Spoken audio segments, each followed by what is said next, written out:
I was thinking I'm going to make my car awfully wide here. This is going to be tough to get around me this time. And, those restarts really had me thinking back to last year. So I did everything different that I could. I came off a 3 low and came off a 4 low. And then the red flag threw us for a loop. But we had that for the championship race in 2012. We had a red flag with about 10 laps to go. So I have a little bit of experience with it. They always say, you can get a championship, but if you don't have an Indy 500 win, it's really not a complete IndyCar career. It's certainly not complete now, but we have the 2 biggest boxes checked off, and we got a lot of work to do still. We got a championship to go out and win this season. I always chased Indy cars. It's always been my dream. I grew up watching the greats of the sport, the Foyts, the Andrettis, the Unsers, Ray Hall. It's just, I grew up idolizing those guys, and now here I am coming down pit lane and the Indianapolis 500 winning car slapping M5. It's just surreal. I love that kid so much, and I love my family, my wife Becky, and to see him in a DHL suit at the end of the race, priceless. I will never forget it, and got a great group of people to celebrate with tonight. I thought about my mom before that last restart. I thought, Mom, just guide over me here, help me make the right decision. That's all I asked, and made the right decisions. And I thought about her on the cool down lap too, what would happen here, but wouldn't be able to be here without my dad supporting me through my whole career.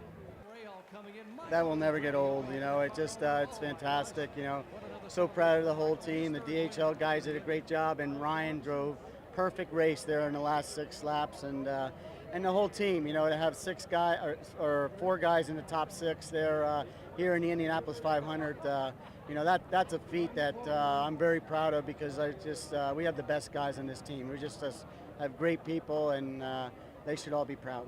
Hunter Ray did an outstanding job, pushing, racing clean. We were fighting for inches, and hell of a job. And Andretti All Sports do great job, everyone. I mean, Shell Pennzoil bringing the colors. It was so great. Man, we never really dominated, like Ryan and Elio. We were being smart. We could have led early, but there in the end, I was doing everything I could, and Ryan almost crashed me, but that's what you do for the Indy 500. He's up there, and I'm not. He drove his heart out, and got to give him that. It's hard not to be happy with a 3rd place and then the team car finishing 1st, but, we're very selfish.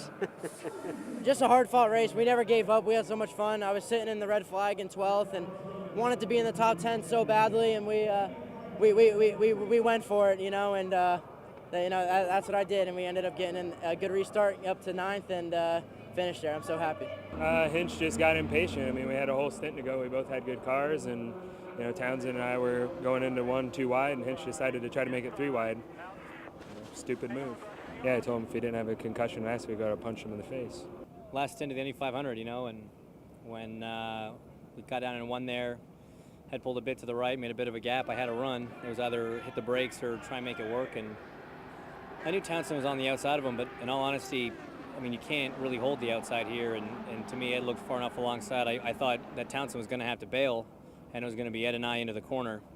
And, Ed initially gave me the room, and I haven't seen the replay yet, but from what I remember, it looks like, Townsend just tried to come down. Maybe he didn't know we were 3 wide or something, and hit Ed, and then that got into me. So, I was the last guy on the scene, so I guess blame's partly on my part.